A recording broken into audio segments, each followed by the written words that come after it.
Hi guys, Zach here with another Command & Conquer Red Alert video. In this game, I'm playing a free-for-all match on the map Central Conflict Extreme, and I'm playing as the Soviets, and we've turned up in the bottom left-hand corner.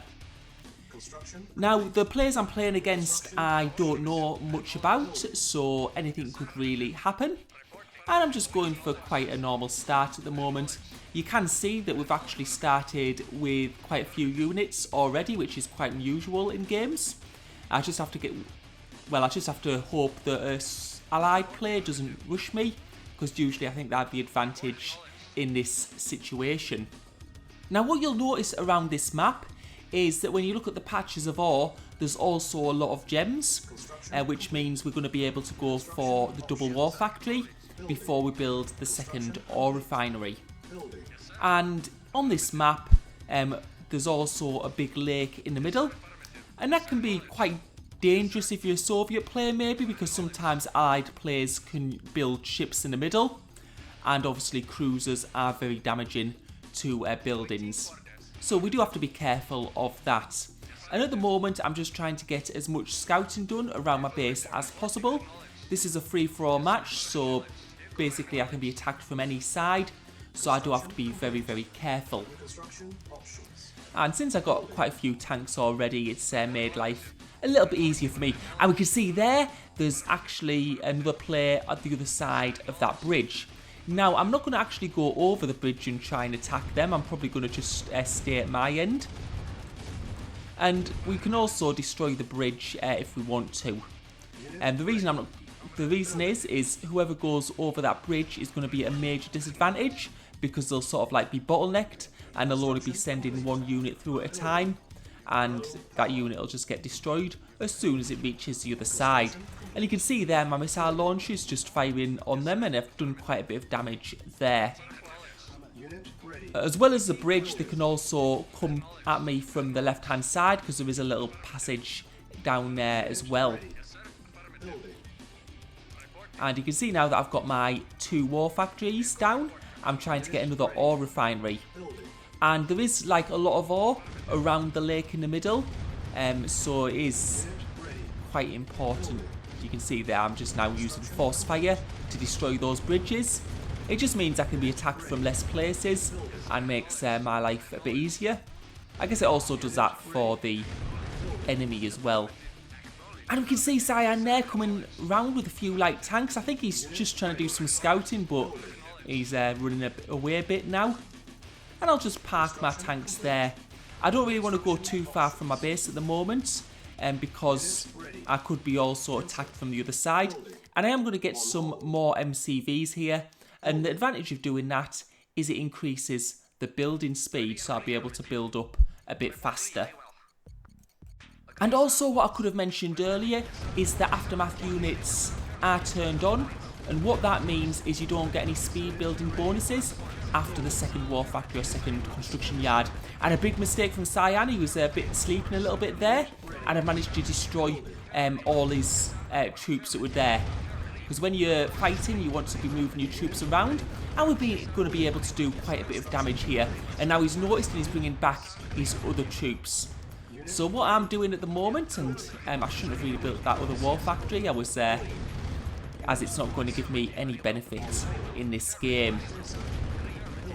Right, so you can see that he's not moving his troops around as he could do, so this is going to be an easier fight for us.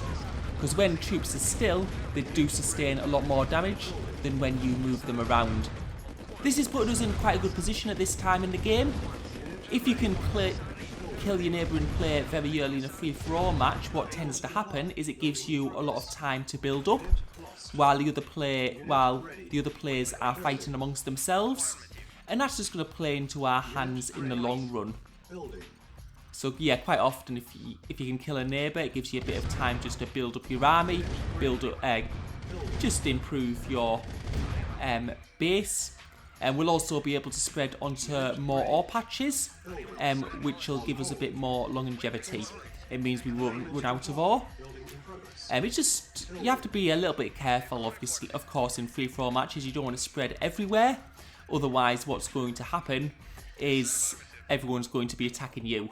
So it's just getting that balance right. You need to spread out and spread your resources across different ore patches, but you sometimes want to be just a little bit careful. And now you can see we've killed the player directly above us, so we're just going to check a little bit more to the right and just check if there's anyone there at the moment or anyone close by. Because we don't know exactly where people spawned, because I think there were 8 spots and about, yeah, there were 5 teams. So we don't quite know where the other players were. We can see there's a box there, so we're just going to get that. And it's infantry in that box. On the rare occasions, sometimes you get the boxes that allow you to see the whole map. And those are probably the best boxes, especially in a free-for-all match. I think I've only had them about 3 times though. And what we're going to do is we're going to start putting some Tesla coils in our base, just to give us a bit more protection against other units if we do get attacked. We do have multiple MCVs now, so even if they do an MCV dive, we will have a bit of protection. And yeah, you can just see I'm just trying to expand out. And it looks so far as this bottom part is quite clear, which is pretty good for us so far. So we're just going to go up here. We will be meeting some teams shortly, I think, because there's another spawning position just to the right. And there we can see Blue's there, and we're just going to do as much damage as we can while I think he's noticed now and he's fighting back. And it's looking pretty good for us so far. We're getting quite good kills there. And now we've got the radar dome, which is going to be really important because the more of the map we can see and the more spread out we are across the map. And we can see that yellow's coming in now as well. And this is a free-for-all match, so everybody's an enemy. So we'll fight yellow as well. And it's not going too badly for us at the moment. It's looking pretty good, yeah. We sort of get attacked by blue at one side and yellow at the other. So we just need to keep on moving our tanks around and take as little damage as possible. And it's going alright at the moment. I think we're going to be able to take out yellow, the attackers. It's almost like they're working together, like yellow's helping blue, but may have just been a coincidence. And yellow, can see, has also got some air, so we will need to be careful of that. And this is where it's good to have multiple MCVs, because sometimes if someone has, say, like 6 MGs in the air, they can take out a construction yard, and that can be really, really annoying early on. And you can see we're just building Tesla coils at the moment, just to give us a bit of a helping hand in this fight here, because as you can see, they are managing to whittle down our forces. But those Tesla coils do a lot of damage, and they will be very, very helpful in this situation. Because you can see, even with heavy tanks, they do a lot of damage. I mean, Tesla coils are absolutely deadly though against light tanks, but it's still very effective against heavy tanks, especially if you have tanks to defend with them. And you can see we're getting rid of blue's base slowly but surely. Even with yellow bringing tanks in, it looks like we're going to be fine in this situation. Yes, it looks like he's not even targeting the Tesla coils, which is sort of good for us. Because those Tesla coils just do so much damage. And I think we've pretty much got this base. So we'll put a Tesla coil, let's say, a bit further up, see if he goes for it. But it's looking very, very good. I think we've got pretty much his whole base now. I think this is the last of it. Oh, and we can see red here as well. That's a surprise. So we've got red here fighting now. So we'll probably, they look like to have quite a good force. So what I'm going to do is I'm going to just pull back here. Because what we want to do is we want to make red fight where the Tesla coils are. So you can see I've positioned my tanks just in front of the Tesla coils.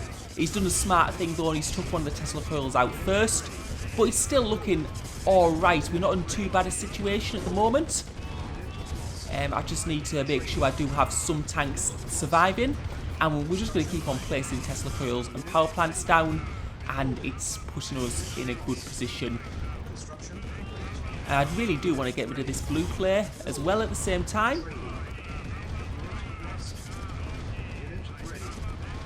And yeah, there's his ore refinery down. He's still got another one actually up there, but if we destroy his production buildings, he won't be able to produce anything. And that's going to be a good game, I think, unless he's got anything further up. And we've got yellow coming in again. So yeah, all the action's happening on this side of the map. At the moment, the other side of the map seems quite bare, which is always good for us at the moment, because we don't want to be fighting on two... Oh, well, I said that, but you can see that now red has appeared at the other side of the map. Which is a bit of a nuisance, because we're probably going to lose... Well, we are going to lose those buildings there. The only good thing is the other side of our base is quite well defended with Tesla coils, so that's going to provide us with a bit of help. So what we're doing right now is we're going to just be putting a few more Tesla coils. Wow, red has got a lot, so this could be very, very dangerous for us. We're just going to be placing as many Tesla coils as we can. And you can see at the other side of the base we've got yellow, but at the moment yellow's just filtering a few tanks at a time in, which isn't going to provide too much. Wow, this is quite massive. So we're going to see where red is going to go now. I'm just putting some Tesla coils where I can at the moment, and just keeping my power up at the same time. And you can see he's actually bringing them through this funnel. This could be actually really good for us. Yeah, because if you've got a large army like that, you do not want to bring them in through a funnel, especially when there are Tesla coils there. Because you can see how far backed up his tanks are. Because you can only put a few tanks in at a time, and those Tesla coils are going to absolutely rip them apart. So this is like the dream position for a Soviet player. You've got like loads of Tesla coils, and you've got an allied player put it like funneling the tanks through, and you can just see those Tesla coils are just ripping them apart because they can only fit a few tanks at once. So this is working really, really well, because that was a dangerous force. So hopefully, fingers crossed, we're going to be absolutely fine. And you can see yellow is doing a little bit of damage there, but not to worry. It's looking good for us at the moment. I'll just put a little flamethrower there, and you can see red's force is completely gone. What red should have done is he should have taken all the tanks down to the bottom left hand corner and then brought them across and under my base, and that would have been absolutely devastating for me because I just didn't have that much left. But that has worked out so well, and that could be where they lose the game. I don't know where they're... Yeah, I can't see much more at the moment. I've got very low map visibility. I probably should have built one of those airfields just so I could get scout planes and have a bit better visibility over the map. Now's probably the time just for us to relax and build back our forces. We can see yellow's sending an ore truck there, and he's destroyed. So I don't know if he's been fighting or what's quite happened there. He might have just sold up, because I think red was focused on me at the moment at that point, but it's looking alright for us. And you can see red, he must have a decent economy behind him because he's able to build up his forces still. But we're just going to place like a load of Tesla coils at this point here. Just leave a few tanks there as well to defend, and I think we'll be absolutely fine.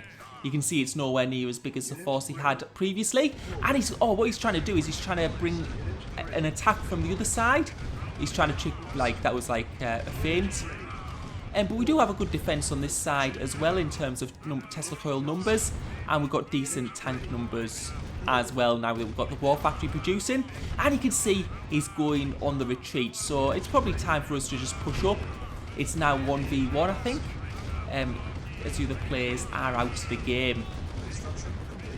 And you can see we're taking that apart quite easily, and I've got a real good defence on the other side of my base as long as it doesn't go around right to the bottom. And we're going to have a look at where he's coming from. His base should be somewhere up at the top middle, hopefully. And we can see he's got an Autuk there. So it looks like his Autuks are long distance mining at the moment. So we'll just destroy them just to hamper his economy. You can see he's bringing some more tanks down to my base. But I'm just going to build Tesla coils right now. And yeah, you can see he's taking the fight here. So we're just going to keep on move and shoot as much as possible. And we'll see what he has defending his base. This is starting to look very good for us. So we've destroyed those. Yeah, and you can see I've got quite a good force at the moment. He's just parked those tanks there, but I'm not too bothered because as soon as he moves those tanks forward, I do have just like a wave of Tesla coils. I know sometimes say that Tesla coils are very weak on their own, but when you've got a big group of them, they do pack a mighty punch. It's sort of when you got like a single Tesla coil, they're just so easy to destroy if there's no tanks defending them. Sometimes when I play a quick match, there's people who build a Tesla coil early on. What they forget though is if they leave that Tesla coil unguarded, it's going to be taken out very, very easily. Now, this is looking, we can see his base now. He's trying to defend that construction yard. I'm just taking out his tanks.